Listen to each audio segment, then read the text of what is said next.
வணக்கம் பக்தி glitz channel நேர்களே, நான் உங்கள் அன்பான சயின்டிபிக் வேதிக் அஸ்ட்ராலஜர் ஆஸ்ட்ரோ அருஞ்சி பேசுகிறேன். நல்லது நினைப்போம், நல்லதே நடக்கும். இந்த வீடியோவில் நம்ம என்ன பார்க்க போறோம்னா, மீனராசிக்காரர்களுக்கு ஜூன் 2026 எத்தகைய ஒரு மாதமாக, பலாபலன்கள் நிறைந்த ஒரு மாதமாக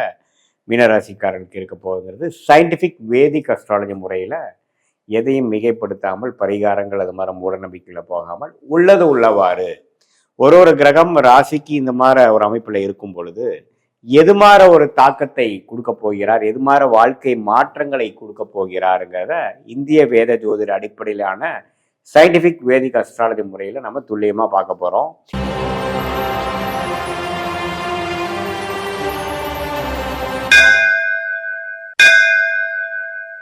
மீனராசிக்கு ஜென்மசனி போய் கொண்டிருக்கிறது. கடந்த ஒரு வருஷமாவே ஜென்மசனி போய்கொண்டு இப்போ உத்திரட்டாதி நட்சத்திரத்தில் இருக்கிறவங்க எல்லாம் வந்து ஜென்மசனியால் பாதிக்கப்பட்டிருக்காங்க. ஒரு ஆகஸ்ட் மாசத்துக்கு அப்புறம் பாத்தீங்கன்னா ரேவதி நட்சத்திரக்காரங்க பாதிக்கப்பட போறாங்க. அத்தகைய ஒரு நிலைமையில பாருங்க, குரு வந்து 4 இருக்கக்கூடிய குரு 5ல இருந்து ராசியை பார்க்கிறார். அதே சமயத்துல சனியையும் பார்க்கும் பொழுது ஜென்மசனியின் கோர அமைப்புகள் குறையுது. எப்பவுமே ஒரு உச்ச குரு வந்து ஒரு சனியை பார்க்கும் பொழுது சனியின் கோர விஷயங்கள், சனியின் அழுத்தங்கள், சனியின் பாவத்துவங்கள் குறையுது. அப்படிங்கிறப்ப ஜென்மசனியால் பாதிக்கப்பட்டு இருக்கக்கூடிய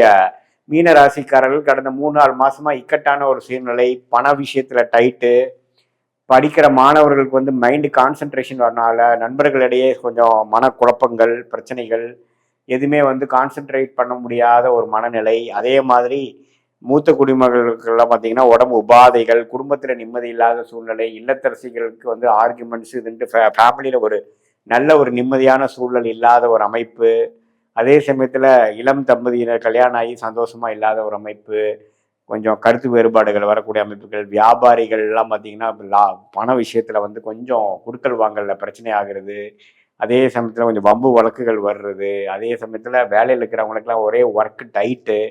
நல்ல பாஸ் இல்லாமல் நமக்கு ஒரே பிரச்சனையா போயிட்டு இருக்குது, எப்படா வேலை மாறும் அப்படிங்கிற மாதிரி ஒரு அமைப்பை கொடுக்கக்கூடிய இது மாதிரி ஒரு தருணத்துல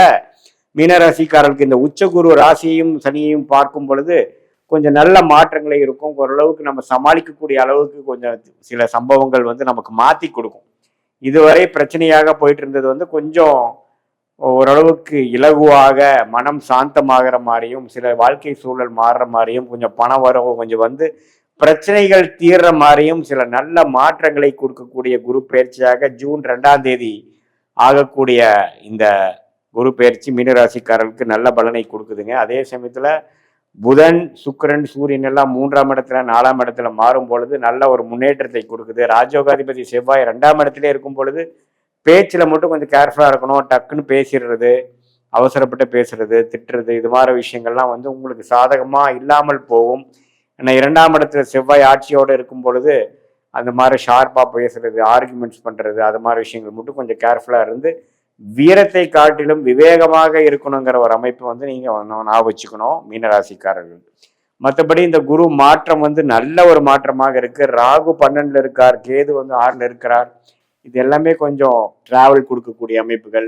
வெளிநாடு போகக்கூடிய அமைப்புகள், வெளிமாநிலம் போகக்கூடிய அமைப்புகள், சுப விரயங்கள் பண்ணக்கூடிய அமைப்புகள் எல்லாமே இருக்கு. பட் என்னதான் கூட்டி கழித்து பார்த்தா அடுத்த ஒரு லாஸ்ட் ஒரு 1 இயரா கம்பேர் பண்றப்போ இந்த ஜூனுக்கு அப்புறம் வரக்கூடிய மாற்றங்கள் வந்து கொஞ்சம் நம்ம மனம் சாந்தத்துடன், மன நிம்மதியுடன், கொஞ்சம் எல்லாமே உங்களுடைய கிளாரிட்டி ஆஃப் மைண்டு கொஞ்சம் இம்ப்ரூவ் ஆகிற மாதிரியும், ரெஸ்ட்லெஸ்னஸ் குறையிற மாதிரியும்,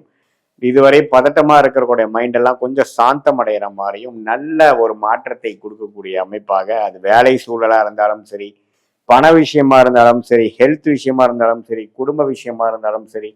ஓரளவுக்கு சாதகமான ஒரு நல்ல மாற்றத்தை கொடுக்கக்கூடிய ஒரு அமைப்பு வந்து இந்த ஜூன் 2026 அடுத்து வரக்கூடிய மாதத்துக்கு வேணுங்கிற சில ஃப்ளோவுக்கு வந்து ஒரு ஃபவுண்டேஷனாகவும் ஒரு அடிப்படையாகவும் கொடுக்கக்கூடிய ஒரு நல்ல ஒரு மாற்றத்தை கொடுக்கக்கூடிய ஒரு மாதமாக ஜூன் 2026 வந்து மீனராசிக்காரர்களுக்கு வந்து பிறக்குது, இருக்க போகிறதுங்கிறது நம்ம தெரிஞ்சுக்கிறோம். இது வந்து ஒரு மாதிரியான ஒரு பொதுவான ஒரு பலன் தான் தவிர உங்களுடைய பிறந்த தேதி, பிறந்த நேரம், பிறந்த ஊர் கொடுத்தீங்கன்னா அது பிரகாரம் உங்களுடைய ஜாதகத்தை போட்டு அதுல நம்ம திருக்கணித பஞ்சாங்கத்துல எது மாதிரி லக்னத்துல பிறந்தீங்க, நீங்க உங்க லக்னாதிபதி ஜாதகத்துல எப்படி இருக்கிறார், அந்த லக்னாதிபதிக்கு யோகமான தசாபுக்திகள் போய் கொண்டிருக்கிறதா அல்லது அவயோக தசைகள் போயிட்டு இருக்கிறதா, எந்த நேரத்துல புக்தி மாறுது, தசா புக்தி அந்தரம் சூக்ஷ்மங்கிறது சயின்டிஃபிக்கா நம்ம எடுத்து அந்தந்த பிரகாரம் எது மாதிரி விஷயங்கள் காத்திருக்கிறது, இது மாதிரி சொன்ன பொது பலனையும் சேர்த்து வைத்து பார்க்கும் பொழுது அடுத்த வரக்கூடிய ஷார்ட் டேர்ம் எப்படி இருக்கு, அடுத்த வரக்கூடிய லாங் டேர்ம் எப்படி இருக்குது, எது மாதிரி முடிவுகள் நமக்கு எடுக்கலாம், நம்மளுடைய யூனிக்கான கர்ம பலன் என்ன, எந்த விஷயத்துக்காக நம்ம பிறந்தோம், எது மாதிரி துறையில நம்ம ஜெயிக்க முடியும், எந்த மாதிரி நேரத்துக்காக நம்ம காத்திருக்கணும், எந்த மாதிரி இப்பவே நமக்கு ஸ்டார்ட் ஆகுதா அல்லது கொஞ்சம் பொறுமையா போகலாமா, எப்போ நியூ இன்வெஸ்ட்மெண்ட்ஸ் பண்ணலாம், எப்போ வந்து நம்மளுடைய வாழ்க்கைக்கு தேவையான சில முடிவுகள் எடுப்பதற்கு வேணுங்கிற அந்த ஜோதிட ஆலோசனை என்ன அப்படிங்கிறதெல்லாம் நம்ம பாஸ்ட் லைஃப்லேருந்து வரும்பொழுது சிங்க் ஆகி பாஸ்ட் நமக்கு மேட்ச் ஆகுதா அப்படிங்கிறத செக் பண்ணிவிட்டு அதுக்கப்புறம் ப்ரெசன்ட் சுச்சுவேஷனை பற்றி பேசிட்டு அதுக்கப்புறம் ஃப்யூச்சரில் ஷார்ட் டேர்ம் எப்படி போகுது, அதுக்கப்புறம் வரக்கூடிய லாங் டேர்ம் எப்படி இருக்குது, அந்த தசா புக்தி அந்தர சூக்ஷமங்கள் எப்படி, நம்ம ஜாதகத்தில் எந்தெந்த கிரகம் எப்படி இருக்கிறார், டிகிரி அடிப்படையில் எந்த அளவுக்கு வந்து ஒன்றுக்கும் ஒன்று சார்ந்து இருக்கிறார்களுங்கிறது சயின்டிஃபிக்காக நம்ம பார்க்கும் பொழுது ஒரு மனிதனும் ஒரு தனி கர்மா,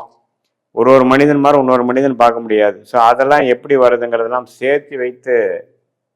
நம்ம பார்க்கும் பொழுது ஒன்றுமே துல்லியமான பலன்கள் நம்ம எடுக்க முடியும். ஸோ அந்த சயின்டிஃபிக் வேதிக் அஸ்ட்ராலஜி முறையில் நம்ம வந்து நம்மளுடைய கர்மாவை நாமளே தெரிந்து கொண்டு தேவையற்ற சாய்ஸஸ் எடுக்காமல் தேவையற்ற நேரத்தில் அதிகமான உழைப்புகளோ அதிகமான முதலீடுகள் போட்டு லாபங்கள் எடுக்காமல் நஷ்டங்கள் எடுத்து பண விரயங்கள் சமய விரயங்கள் பண்ணாமல் நம்மளுடைய பிராப்தம் என்ன, நம்மளுடைய யோகமான கிரகம் என்ன, நம்மளுடைய யோகமான தசாபுக்தி என்ன, நம்ம எது மாதிரி படிப்பு படித்தா நல்லா வரலாம், எந்த துறையில் நம்ம ஜெயிக்கலாம், வேலையா தொழிலா கவர்மெண்ட் ஜாபா அல்லது கார்பரேட் செக்டாரா பிரைவேட் செக்டாரா வெளிநாடா இம்போர்ட் எக்ஸ்போர்ட் பிஸ்னஸா அல்லது உள்நாட்டு பிஸ்னஸா மேனுஃபேக்சரிங்கா ட்ரேடிங்கா எது மாதிரி துறையில் இருக்கக்கூடிய அமைப்புகள் நம்ம ஜாதகத்தில் வலுவாக இருக்குது, எந்த கர்மாவில் நம்ம பிறந்திருக்கோங்கிறது தெரிந்து இதையே நம்ம பாஸ்டில் இது மாதிரி விஷயங்கள் நடந்ததாங்கிறத ஒரு செக் பண்ணி அந்த ஒரு விஷயத்தையும் நாம் உள்ளக்குள்ளே கொண்டு வந்து பாஸ்ட்டை பார்த்து ப்ரெசண்ட்டை பார்த்து அடுத்து வரக்கூடிய ஃப்யூச்சரையும் பார்க்கும் பொழுது என்ன மாதிரி வாழ்க்கை பயணம் நமக்கு இருக்குது, எந்த பிராப்தம் இருக்குது, எதுக்கு நம்ம எதிர்பார்க்கலாம், எது நம்ம எதிர்பார்க்க வேண்டாம், நம்மளுடைய என்ன மிஸ்டேக்ஸ் இருந்து நம்ம என்ன கற்றுக்கிட்டு இருக்கோம், என்ன மாதிரி வரைக்கும் நம்ம வந்து எஃபோர்ட் போடலாம், நம்ம வந்து எந்த லெவலுக்கு போகக்கூடிய பொட்டென்ஷியல் நமக்கு இருக்குது, அந்த பொட்டென்ஷியலை மேக்சிமைஸ் பண்ணுறதுக்கு என்னென்ன பண்ணலாம் அப்படிங்கிறதெல்லாம் நம்ம செய்யும் பொழுது கண்டிப்பாக நம்ம பார்த்திங்கன்னா ஒரு 1000 வருஷம் வாழ போகிறதில்ல, ஒரு 80 வருஷம் வாழ்கிறோம் அப்படின்னா ஒரு 25 வருஷத்துலேருந்து ஒரு 60 வருஷம் வரைக்கும் நம்ம ஒரு ஆக்டிவாக ஒரு ஏர்னிங் கெப்பாசிட்டியோடு இருக்கக்கூடிய அமைப்பில் இருக்கோம்னா அதை வந்து சிறப்பாக செய்து நம்ம வாழ்க்கைக்கு வேணுங்கிற பணம், உறவுகள், ஃபேமிலி, குழந்தை, மனநிலை, நல்ல ஹெல்த்து, இது எல்லாமே ஓரளவுக்கு எப்படி நம்ம சீர்திருத்தி கொள்ள வேண்டும், நமக்கு எப்படி லேட் மேரேஜாக இருக்கா, ஏர்லி மேரேஜாக இருக்கா, அரேஞ்ச் மேரேஜா, கலப்பு திருமணமா, நம்மளோட சுக்கிரன் எப்படி இருக்கிறார், அடுத்த வரக்கூடிய தசாபுக்திகள் எது மாதிரி விஷயத்தை காட்டுது, இப்படியெல்லாம் நம்ம பார்க்கும் பொழுது எப்போ வந்து நம்ம வந்து எப்படி ஒரு கூகுள் மேப்பில் வந்து நம்ம வந்து ஒரு இடத்துக்கு போகிறப்போ நம்ம டிராஃபிக் பார்க்குறோம், எவ்வளோ டிஸ்டன்ஸில் இருக்குன்னு பார்க்குறோம், போகிற வந்து ரூட் என்னன்னு பார்க்குறோம் இல்லைங்களா, அது என்னதான் நீங்கள் பார்த்தாலும் நாம தான் போய் சேர போகிறோம். பட் நமக்கு ஒரு மென்டல் ப்ரிப்பரேஷன் கிடைக்கிற மாதிரி இந்த ஜோதிடம் சயின்டிஃபிக் வேதிக் அஸ்ட்ராலஜி முறையில் எதையும் மிகைப்படுத்தாமல் பார்க்கும் பொழுது பாஸ்ட் சிங்க் பண்ணிடுவோம் நம்ம. அதுக்கப்புறம் வரக்கூடிய ப்ரெசன்ட் ஃபியூச்சர் மூலமாக மென்டல் மேப்பிங் பண்ணி வாழ்க்கையில் வந்து நம்மளுடைய பிராப்தத்தை தெரிந்து சமய விரயங்கள் பொருள் விரயங்கள் இல்லாமல் எளிதில் நம்ம வாழ்க்கையில் வெற்றி பெற முடியும் என்று சொல்ல விரும்புகிறேன். மீண்டும் மற்றொரு காணொலியில் சந்திப்போம். நன்றி, வணக்கம்.